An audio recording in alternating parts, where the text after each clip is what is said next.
Mr. Smith, we can go ahead and get started. Thank you very much, Kathy, for all that you do for the Palm Beach County Bar. My name is Grassford Smith, and I'm honored to serve as 101st president of the Palm Beach County Bar Association. I'm very happy to be joined with a dynamic group of experts today to talk about housing. But how did we get here? As you all know, as members of the Palm Beach County Bar, the first prong of our mission is to serve our members. When I was getting prepared to be president of the Bar Association, I was thinking about what could we do to enhance the service to our members. And I came up with the Quality of Life is a Key to Happiness initiative. And we have a website, a page off the website that is specifically geared toward this initiative. And I'm going to read to you just briefly what we're going to be doing this year.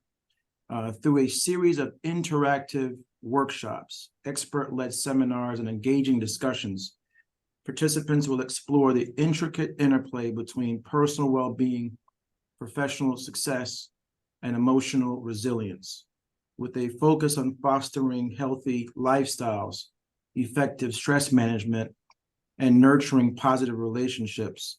This program aims to equip attendees with practical tools and strategies that can be seamlessly integrated into their daily lives. Today, we're going to be talking about housing. And one of the things I've heard is that our prosecutors, our public defenders, our public interest lawyers are having their challenges being able to afford to live in Palm Beach County. And if you're not secure in your housing, that clearly has an impact on your life and your lifestyle and your choices. So we've assembled, again, this great dynamic group of experts that will talk to you about this issue, diagnose the issue, and then there's some resources that are available that some of you may not be aware of that will be available on our website, and we'll make sure that you have access to that moving forward. So I'm about to introduce our mayor for City of West Palm Beach, Mayor Keith James, a friend of mine, and he's going to be the moderator for this program, and then he will introduce the other experts here today. Mayor Keith James was first elected mayor of the City of West Palm Beach on March 12, 2019, and re-elected unopposed to a second four-year term in 2023. Mayor James was named one of Palm Beach Illustrated's 2023 to 2024 top 100 most influential business leaders. Mayor James is the city's first African-American strong mayor, whereby the mayor is a city's chief executive officer directing the administrative structure. He is a past president of the Palm Beach County League of Cities. He is, of course, a double Harvard graduate, and he was the first African-American chair of Leadership Florida and the Quantum Foundation, and clearly an expert on this topic. So with that, I'm going to turn it over to Mayor James. Thank you. Thank you, Grassford, and welcome everyone. This is a very timely topic. It's a very important topic. As I go about my business as mayor of the city, it is top of mind for me.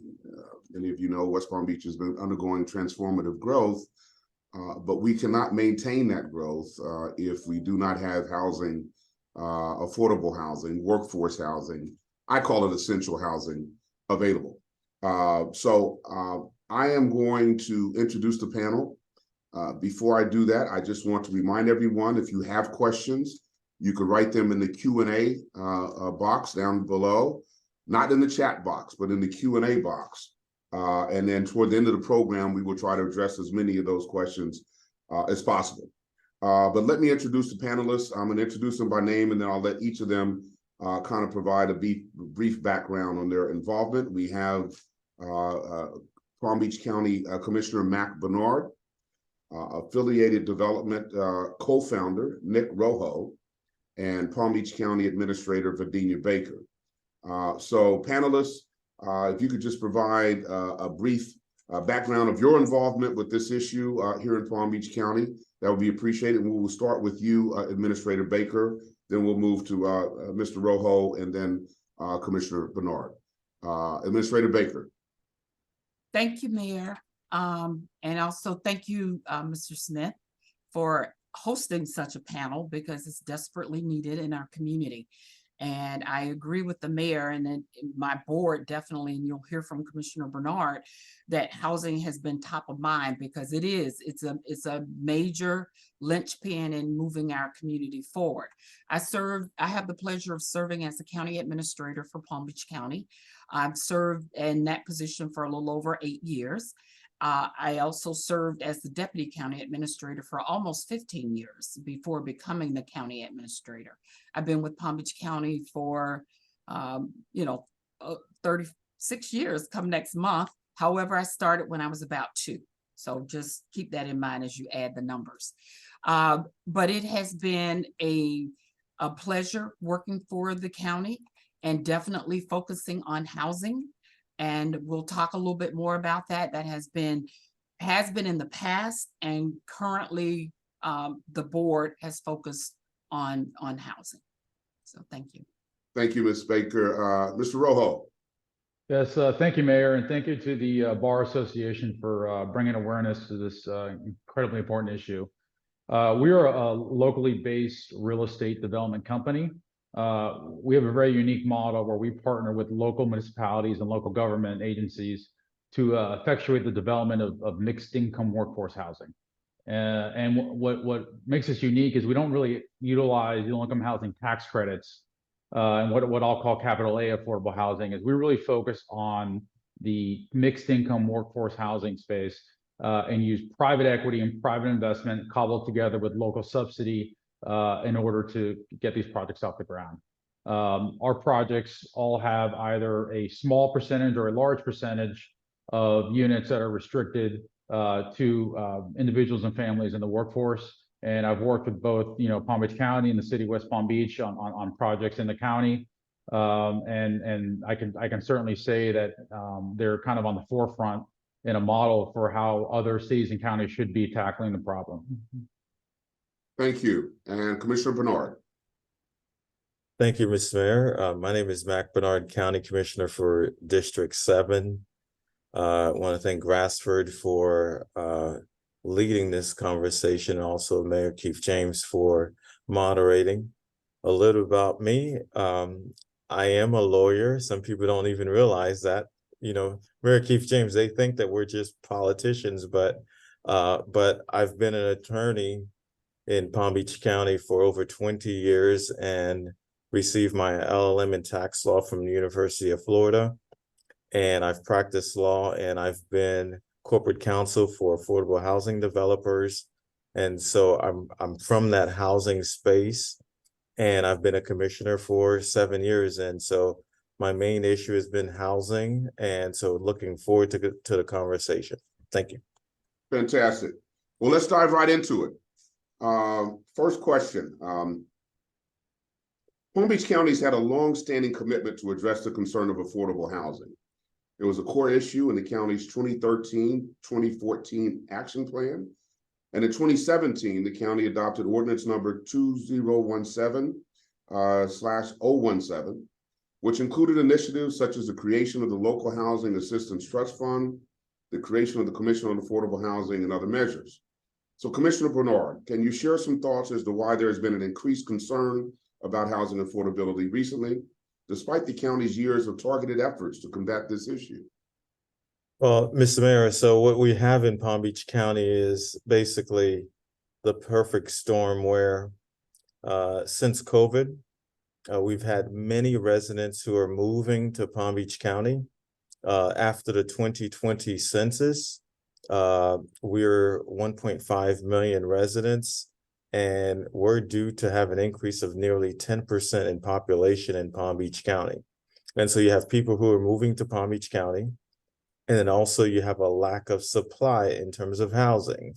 And then if you compound it with income that has not kept up with the housing costs, insurance rates that's going up, low inventory, labor shortages, you name it, then that's how kind of like we're at this situation in terms of dealing with affordable housing and workforce housing in the county. Thank you. Administrator Baker, we just heard from Commissioner Bernard about some of the more recent trends in housing and population growth in our county. Can you give us some background into the concerns that Palm Beach County has faced historically with the issue of affordable housing? We have been looking at affordable housing. I think our very first estimate, looking into the future for build out was in 2000, and roughly by 2025, we estimated we'd be roughly about 66,000 units short. We started then developing incentives for what we called affordable housing, which was really workforce housing, back in 2000, and providing incentives to developers that built close to employment markets and reducing their trip volume so that the impact fees wouldn't be so much. And then in 2005, we did another study that reflected roughly about 99,000 units short by build out of 2035. And so that's when the board allowed us to create workforce housing. We started working on it.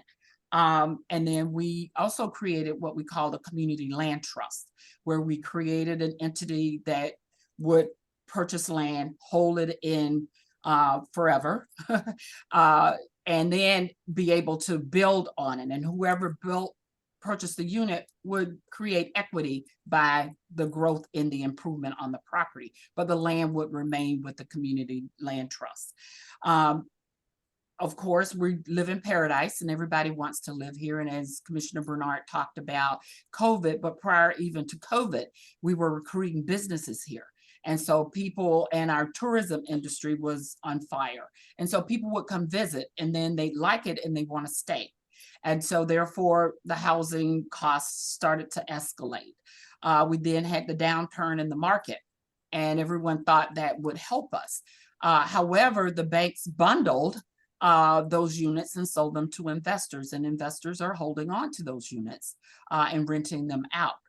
And so the board then allowed us to create a workforce housing program, which runs from 60% of the AMI up to 140%. So at a minimum, at the 60%, it goes from 58,000 up to 137,000 today. That falls within that category.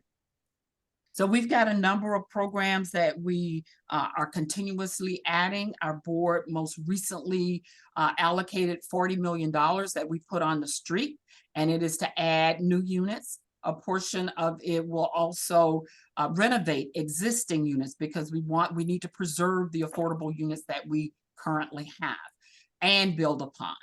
And so, and then just recently last year, our board allowed us to put on the ballot bond issue of $200 million.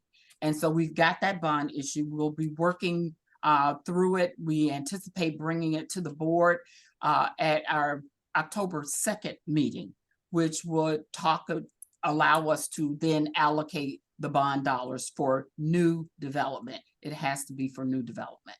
So it's been a partnership. We work with other cities within our county that are entitlement cities, and we leverage those dollars, our dollars and their dollars, to help provide additional units. We have some work to do, and I think that it's impacting all of us. And so I think everybody is on board, including our business community that help us get the bond passed. Very good. Thank you. Mr. Rojo, the phrase workforce housing may not be familiar to everyone, but your company has constructed workforce housing in various Florida counties. Can you explain what workforce housing is and how income levels in different counties impact access to workforce units? Yeah, so a lot of people, conflate the terms. You hear affordable housing, you hear workforce housing, you hear essential housing, you hear, missing middle. And kind of the way it's defined in the state statute is workforce housing is defined as individuals or families that earn between 80 and 140% of the area median income. Now, what I call capital A affordable housing is low-income housing for households that earn 60% or below of the area median income.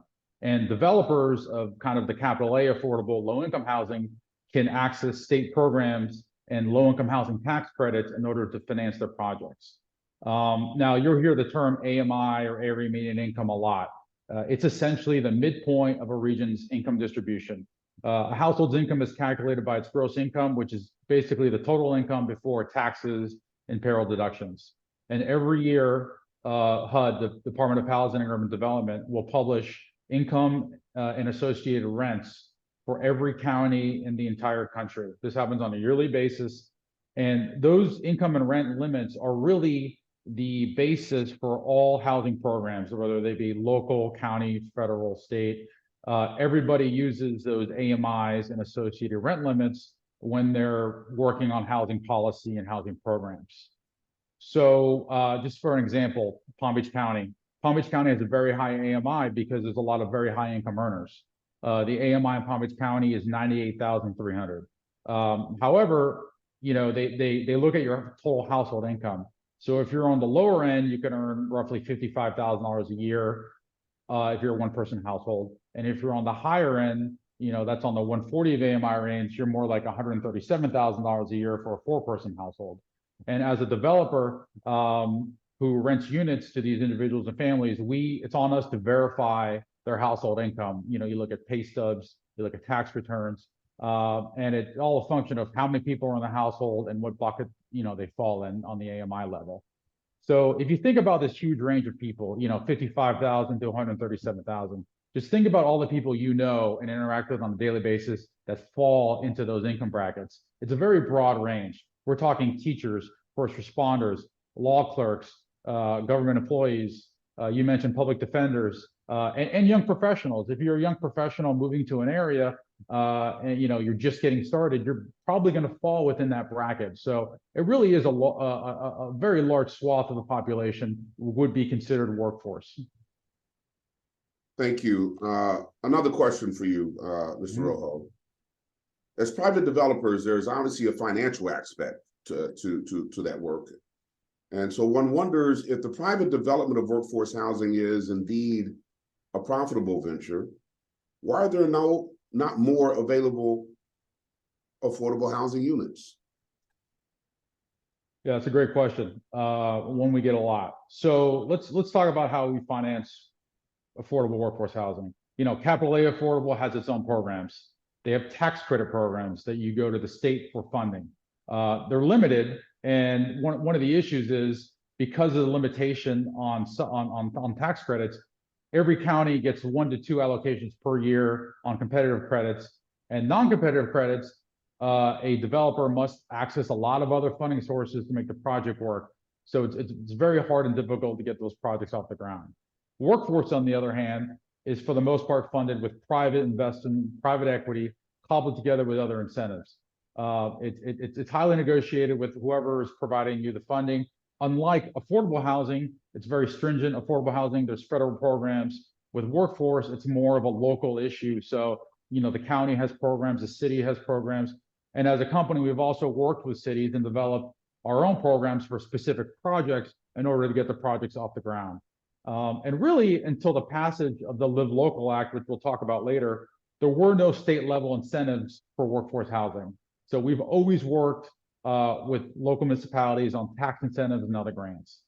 So why is it hard to build workforce? Well, you know, by nature, development, you know, has a substantial amount of risk associated with it. A lot of moving pieces. You know, we have to look at a piece of property, secure the entitlements. In many instances, work with local government to get more density to make the project work. You're dealing with a lot of times neighbors that don't want to see that project happen. You know, you're having to get financing from a lender, financing from equity investors. Your construction numbers have to get in line. So, you know, this process takes years. So working on incentives just adds another layer of complexity and complication to the entire development process, adds a level of risk. So it's really incumbent on the developer to want to do workforce in many instances. You're also susceptible to all the same market risks, rising insurance costs, construction costs, interest rates. Those all affect, you know, the development industry. Also, you know, construction prices and land prices are fixed. My company builds to the same features and amenities and standards as any Class A, you know, market rate project. So obviously, if we're offering units at lower rents in order to make the numbers financially feasible, we need subsidy. So as those construction prices increase and insurance costs and those things I mentioned, it makes that gap wider, and it's just very difficult to get these projects to work. The other thing is whoever you're working with, whatever city you're in, there must be a political will to do this. So, obviously we're asking for public subsidy. So it needs to be in a place that's going to recognize the need for affordable workforce housing and incentivize you to do so. And most large institutional developers, they just don't have the time for it. They don't want to spend time calling together these incentives. They have a mandate to build housing, and that's what they do. So, another thing I want to mention is, and this is, you're seeing this more and more, many large metro areas are now mandating that a small set aside in the buildings be dedicated to the workforce. So if you go out and you want a density bonus, they'll probably say, oh, you need to do a certain percentage workforce. If there's only a small number in the building, typically you can offset that cost having the reduced rents with more density. However, if you're doing a larger set aside, 20, 30, 40% of the building workforce, in order to be economically viable, you really need subsidy. This issue is not just, to me, an affordable housing issue, it's also an economic development issue. If you think about it, I mentioned the large swath of incomes who are people in the workforce. These people have disposable incomes. So if you're able to ease, someone who's cost burdened, let them move into a downtown where they can walkable area, they're going to spend their disposable income in that downtown. They're going to frequent the restaurants and the shops and create a more vibrant area for that downtown. And so it's really not just a housing issue, it's also an economic development issue. Very good, thank you. Commissioner Bernard, so we've heard Mr. Rojo discuss the availability of housing specific to workforce units. Can you give us a snapshot of housing in Palm Beach County generally? All right, the snapshot in terms of housing in Palm Beach County generally is just that. Just let me give you an example. In July 2023, the median sales price for a single family home was $600,000, which was flat from over a year from 2022. The median prices for townhomes were $315,000. And so that increased to about 8.3% in the year. So median prices are about $600,000. And as I mentioned earlier, incomes are not keeping up. The affordability in terms of rental, most of the residents are cost burdened, as Nick mentioned, and of course, insurance. And if you compare Palm Beach County to our neighbor in Broward County, in regards to, I believe in last year, we had over $8.8 billion in terms of sales compared to Broward, $5.7 billion. In terms of homes that are over $1 million in the county, we're over 10% of our homes are selling for over $1 million in the county, whereas Broward is at 3%. So we're 7% more than Broward. All right. And then, of course, our inventory is like in terms of homes from 400 to less than $1 million, it's about even, versus in Broward County, we have over 500 more units that are up for sale that are over $1 million. So basically, our residents in the county cannot afford to really stay here. And so that's the reason why we're trying to create more workforce and affordable housing. Now, Nick mentioned, how hard it is to do a workforce housing, which he is completely correct.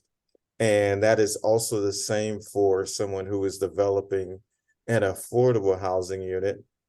With an affordable housing unit, when you're trying to build it, it's a little bit easier because of the fact that you can go out to the state and try to compete for a 9% tax credit. And so in the county, you're probably going to be awarded one deal a year for a 9% credit.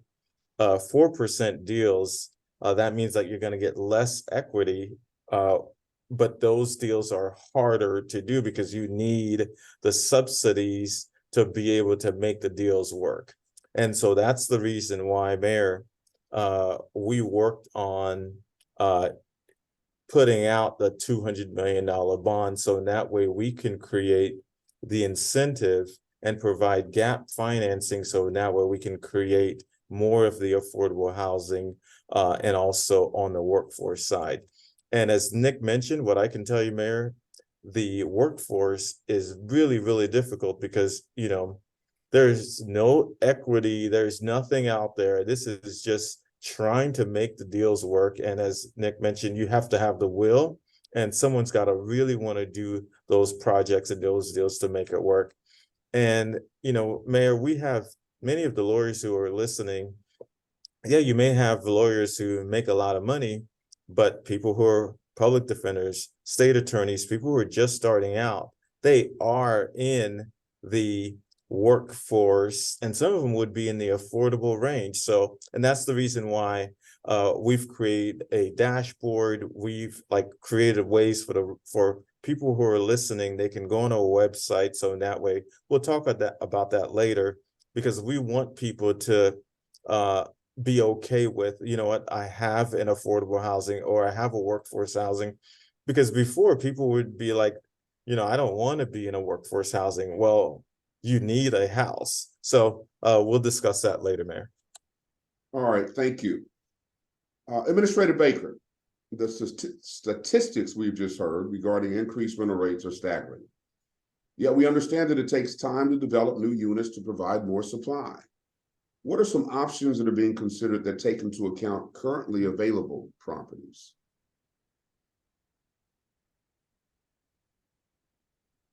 We are currently, our board has given us authority to allow for granny flats. We work with our communities on allowing it.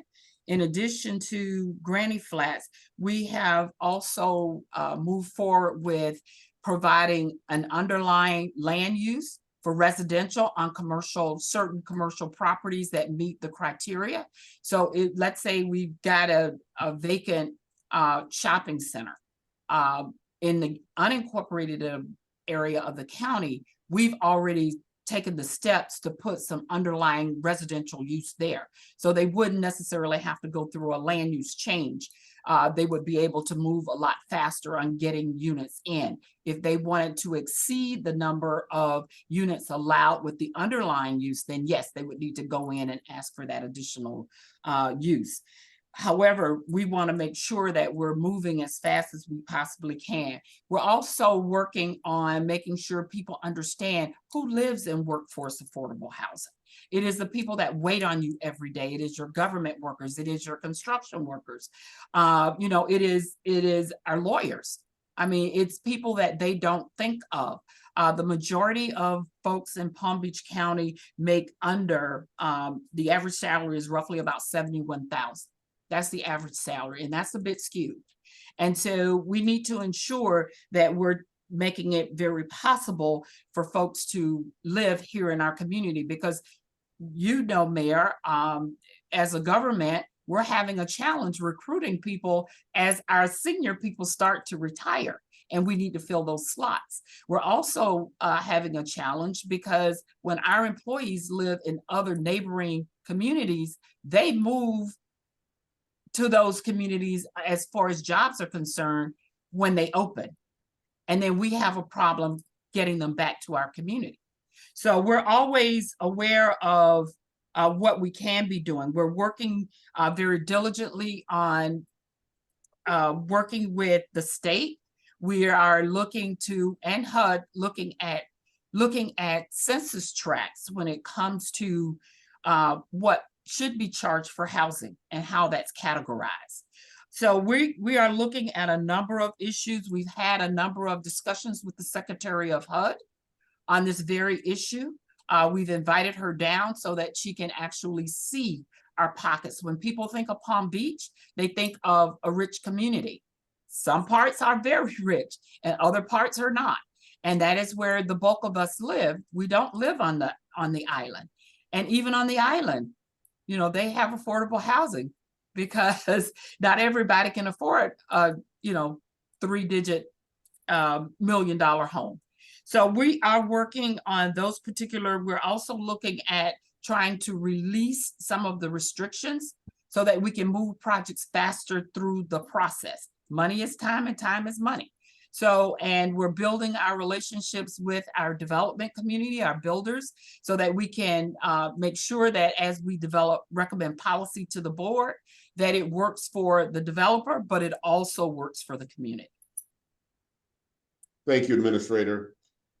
The missing middle was mentioned as a component of housing that we presently need more of in our communities. Can we accomplish that in this county in time to prevent a worsening of this housing crisis? And if so, how do we accomplish that? I'm going to start with you, Administrator Baker, then move to Commissioner Bernard, and then have Mr. Rojo weigh in. Ms. Baker. Thank you, Mayor. I think one of the things that we can help ourselves with is being open and welcome to what we call communities when we bring workforce affordable housing in. We've got to ensure that people understand these are the individuals that make our economy in our community. And if we don't provide housing for them, we're not going to remain a viable community. And so we need to make sure that we're doing that. We want to make sure we're using federal funds to obtain and rehab our current affordable units, duplexes, single family homes. We're trying to keep homes in the family so that they have legacy to pass down, as opposed to looking at it and looking to sell to the highest bidder. Because once you sell that home, you got to make sure you've got enough to buy that next $600,000 home. And what we're finding is some of our more seniors are selling their homes, and then they run into issues and they're homeless. Our senior community is one of the fastest growing homeless populations we've got in our community. And so we're looking at that, but we also know that we've got families that are sleeping in cars, and they're not asking for help because they don't want to lose their kids. So we're constantly looking at how do we rehab a neighborhood, but make sure that we don't gentrify that neighborhood. And that's key. I think that using the federal funds as we've been doing and continuing to move forward, putting a longer restriction on the affordable workforce units that we're creating so that they're around for 30 years or more. So those are a few of the things that we're doing in Palm Beach County government. Thank you. Commissioner Bernard, you want to weigh in? Yeah, thanks, Mr. Mayor. First of all, right now, there's got to be an education that we have to continue to do in regards to allow for people to understand the difference between affordable housing and workforce housing. I'm sure, Mr. Mayor, when developers are bringing projects and residents come in with the red shirts, and sometimes they'll say, "Not in my backyard." And we have to continue to really educate and work with the communities that we're bringing these developments, so in that way they understand the difference between workforce and affordable housing. That's the first thing. The second thing that's important is what are the red tapes that we can reduce in regards to building workforce and affordable housing, and just really development in general. Sometimes it takes a long time, to get a project. From the time that you submit the plans, it could take a year or 2 years before. We've got to find ways to expedite the housing for workforce and affordable housing. And then also finally, Mr. Mayor, a lot of people want single family homes. And sometimes we're building a lot of single family homes, but in order for us to get out of this problem that we're in, we're going to have to think outside the box, and we're going to have to build more duplexes, more small apartment buildings. So in that way, we can provide more affordable housing options for our residents in the county. Thanks, Mr. Mayor. Thank you. Nick, Rojo, your thoughts? Yeah, so I think that we're really starting to see people realize the housing crisis we're experiencing. I think that's can be seen in the fact that look at the Sadowski Fund, right? The Sadowski Fund is a dedicated revenue source for Florida's affordable housing programs. All the kind of state housing initiatives are funded through there, but it was historically has never been fully funded. The state would always raid the fund, and it would never be fully funded. And you know, that would lead to a lack of affordable housing because we don't have enough funds for all the projects that need to get done. So what happened in the last legislative session, which is something I'm sure everybody's read about, is the passage of the Live Local Act, which obviously, you know, the bill's not perfect, but it really is a historical advancement for affordable housing in the state of Florida. And what it does is accomplishes what I'll probably in three buckets. Number one is funding. It not only maintains the level of funding for all these housing programs, it also provides new dollars for the next 10 years for construction. I think it allocates over $700 million for housing programs in the state. And also, you know, I talked about how the state doesn't prioritize workforce because all the programs are for affordable. Well, now there's a tax exemption for workforce housing that you can apply for at the state level. So as a developer, you know, if you're trying to get a workforce project out the ground, you have that in your toolbox as a way to incentivize your project and get it to work.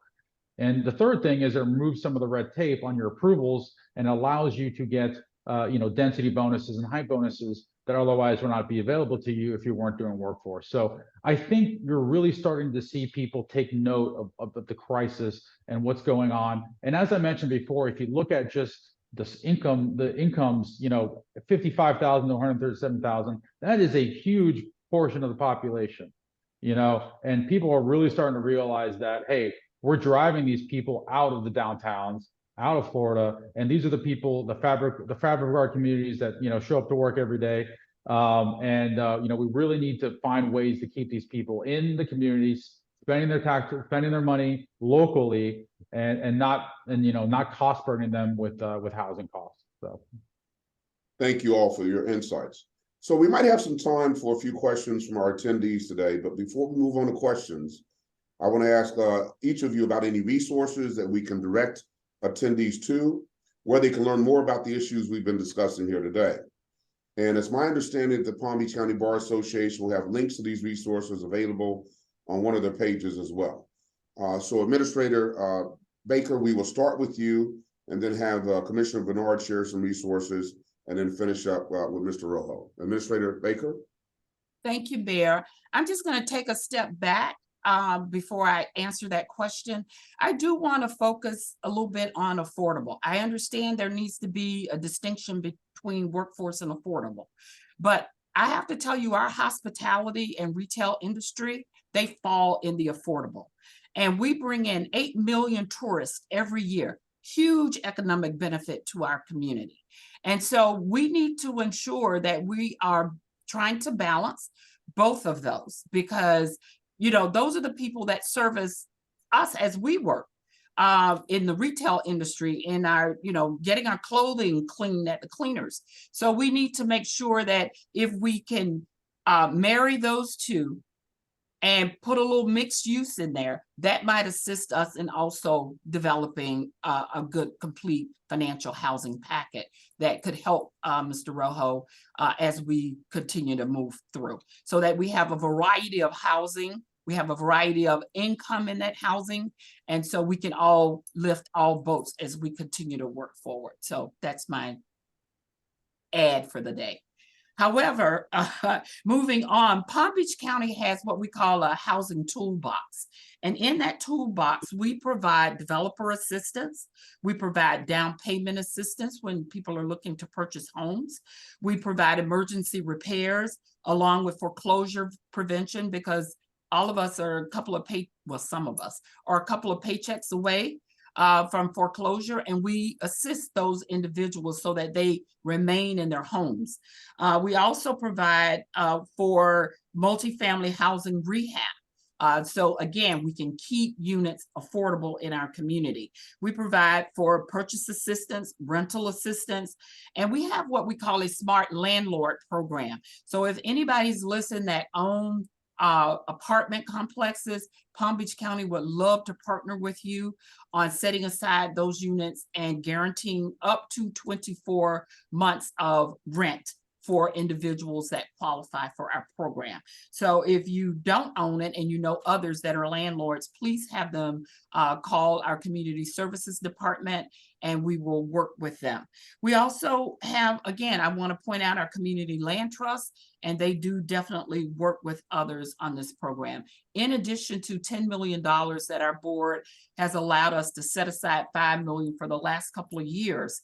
Hopefully in the future, we'll be able to set aside a little bit more. And those are ad valorem dollars. Those dollars don't have the restrictions that the feds or the state have on their dollars. So we have a little more flexibility with those particular dollars, and we can target them for workforce affordable housing as well. So we've got a number of programs that's out there. I do encourage you to go to pbcgov.org. To our website, and the banner on there is housing. So if you click on that banner, it will provide you with all of this information. Thank you, Thank you, Mayor. Administrator. Commissioner Bernard. Thanks, Mr. Mayor. So I'll take a step back in terms of Nick mentioned the Live Local Act. That was just really historic. That was passed by the legislature. And so one of the things that it does allow is, we have a lot of shopping plazas throughout the whole county. And, I believe that in the next year or so, you'll see more of these dilapidated shopping plazas will be repurposed to be able to provide more workforce and affordable housing for our residents. And then also what I could tell you, as a result of the Live Local Act, we had to do an inventory in the county in terms of all of our sites that we do own, county-owned sites that we do own. And so this week, we're going to put out a 6-acre that's going to be for affordable housing, which is near the Century Village property. A couple of weeks ago, we had a workshop. We have our South County Municipal Complex in Delray Beach. And so the commission, what we want to do is look at the exact footprint that we need for government. And then also to add workforce and affordable housing. So we're looking at eventually partnering with a developer, so in that way they can do the workforce and affordable housing right there at that municipal complex. So there are things that we're doing. And then also what we're going to be doing, Mr. Mayor, is as Virginia mentioned, the first week of October, we're going to be voting finally on the housing bond resolution plan. And how we're going to allocate those dollars. So I look forward to releasing those RFPs so that way we can build the workforce and affordable housing so we could provide gap financing. Ms. Baker mentioned if you are looking for housing, please go onto our pbcgov.org and look at our housing and economic sustainability programs that we do have. Because those are going to be important. And we have a housing dashboard to tell you exactly the housing units that are being built, the workforce housing. And so that way to know exactly how you can contact them. And Mayor, we're really trying to work hard to build these units as soon as possible and to provide the information to our residents. Thank you, Mr. Mayor. Thank you very much. Mr. Rojo, you want to weigh in on particular resources? Sure. Administrator Baker and Commissioner Bernard mentioned this. Go to the county website. We participated in the workforce exchange in Palm Beach County. So our buildings are on that website that have workforce units in them. So I encourage people to go there, see which buildings have workforce housing units, and give them a call and see that availability. Along those lines, we just delivered a large workforce project in downtown West Palm Beach called the Grand. That we worked with Mayor James and his administration. We have some workforce availability in the building. It's literally behind the courthouse. I would suggest if you have people that are interested to look us up and call us. We have several government employees and local people that work in the legal industry living here now. The city provided some funding for us, and we're able to deliver over 209 workforce housing units. So I would, like I said, go to the county website and see what available inventory is around. Typically, it gets leased very quickly because of the need, but just keep checking. All right, very good. I think we have a couple of questions from maybe one question from the audience. Let me read it, and then I'll let you all weigh in no particular order. So the question is, I see a lot of apartment condo construction going on in the city of West Palm Beach. What portion of this new construction is deemed affordable housing for our government attorneys? Can anybody address that? I'll just weigh in, in terms of affordability, it's based on your income, where you fall within that AMI, whether or not if it's 60% below the area median income versus where you may fall within that 60 to 80 or 80 to 140. So if you fall within those income, then you can contact the city of West Palm Beach or, so in that way, I know that most of the developments that are taking place in downtown West Palm Beach, the mayor and his administration are always advocating for more workforce and affordable housing in those units. And would the toolbox, would they have information on particular projects and the units? In the county, yes. All right. And if you are looking at a particular city and you don't see the project there, you may want to call that particular city and ask for their housing department, or even go on their website. They may have it on their website.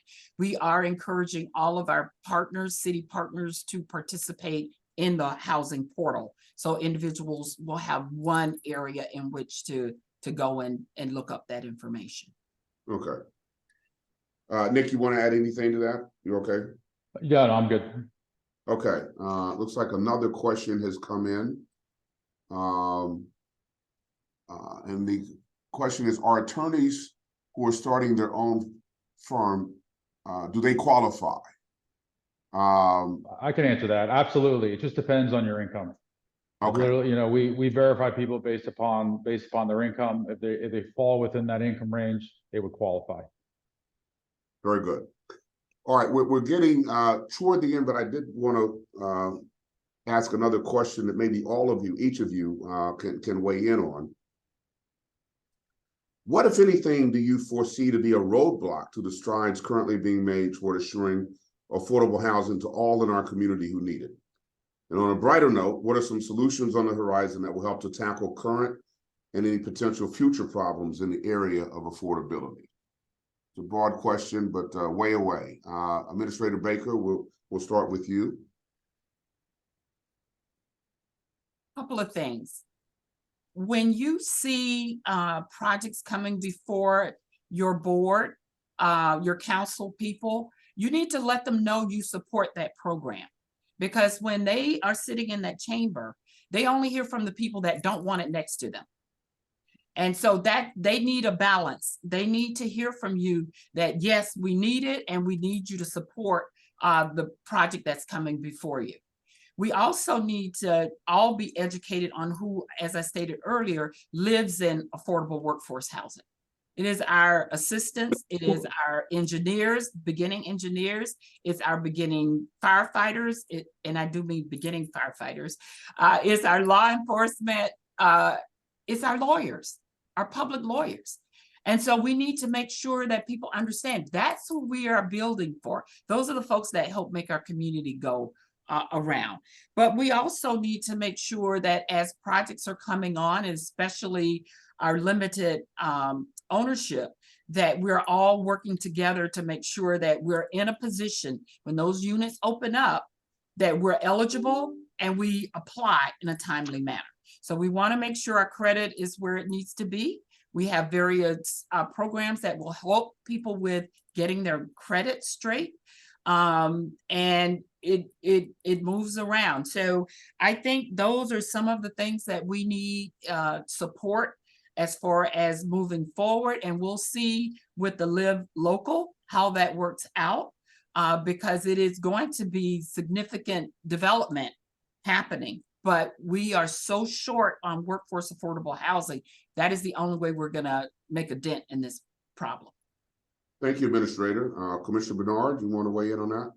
Yeah, thanks, Mr. Mayor. As you know, on Monday, we had the roundtable regarding insurance in Palm Beach County that's impacting our residents.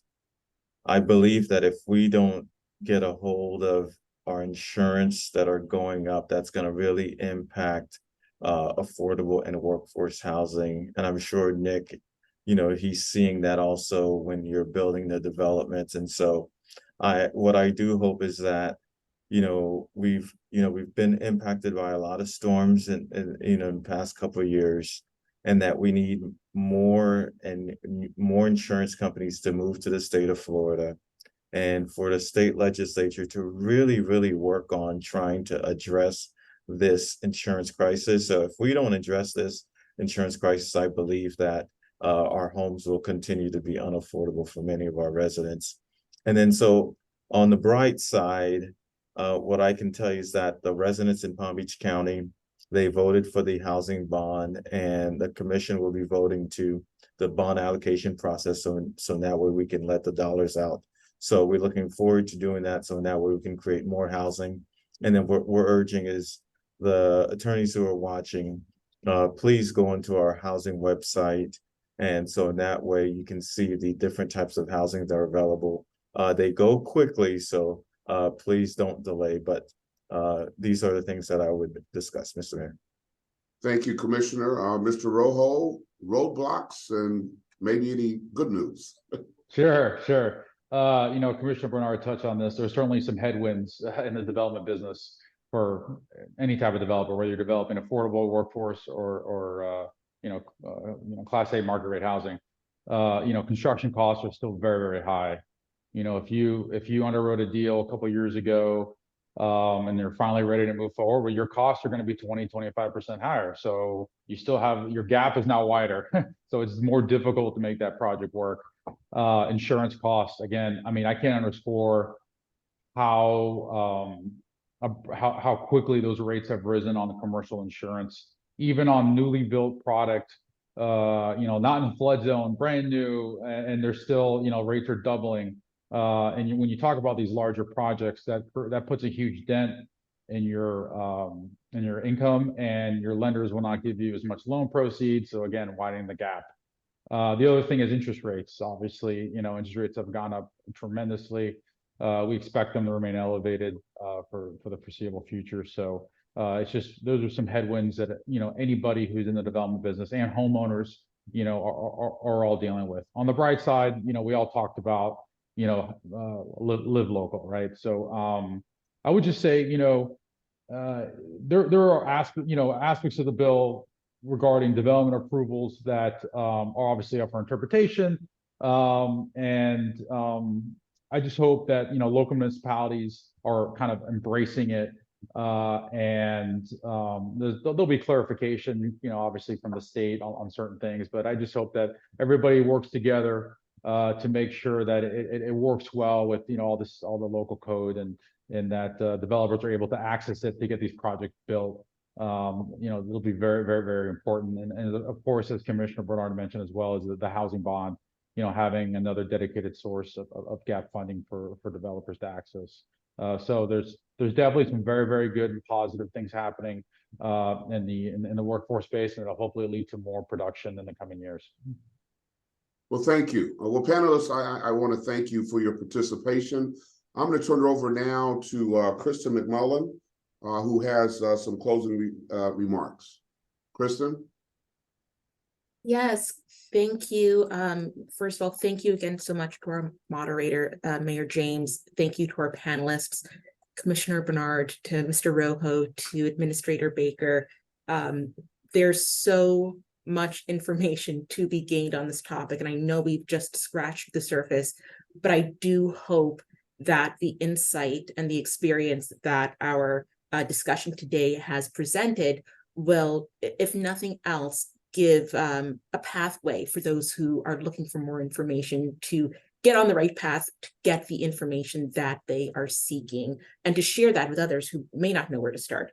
So we thank you again so much for your time. I also want to note that while this is the first webinar in our Palm Beach County Bar Association Quality of Life series, we are looking forward to bringing valuable information to our members like this on other topics, to include raising children in Palm Beach County, finding creative outlets and community involvement, addressing our physical and mental health, looking toward an examination of our work-life balance and career paths, and other topics that our membership committee is working hard on to bring to our members and to anyone really who might be looking for this information. So please look out for more information from Palm Beach County Bar Association that will provide information on when those upcoming webinars will be presented. Also, if you go to the Palm Beach County Bar website at palmbeachbar.org/quality of life or quality-of-life-series, and I'll put that information in the chat. There will be links to many of the websites that the panelists have discussed today, to the housing, to the State of Affairs website, to the Housing Toolbox, to the Housing Dashboard, so and also to the Affiliated Development, to their website, so that everyone who has interest can have that information easily and readily available. I would also note that the Palm Beach County Bar's website provides a host of information about benefits that are available to its members. So please go to the website if you're interested in discounts to Disney, discounts on hotels and car rentals, deals for movie tickets and Broadway shows and other items. Please make sure you are very familiar with the Palm Beach Bar's website. The bar works hard to provide sources for its members that can be helpful for finding that quality of life that we're all searching for. One last thing on behalf of the membership committee is that on Wednesday, October 4th, beginning at 4:15 p.m., continuing through 6 p.m., the bar is hosting its Wine Down Wednesdays series at their offices in their boardroom. You can register online through the bar's website. Just go onto their calendar, find October 4th, and the first 20 registrants are free. After that, registration is $10. So thank you all for attending. I'm going to give the floor back to our president, Grassford Smith. Thank you. I did see Mayor James smile when we mentioned Wine Down Wednesday, so he's invited. I just want to make that known.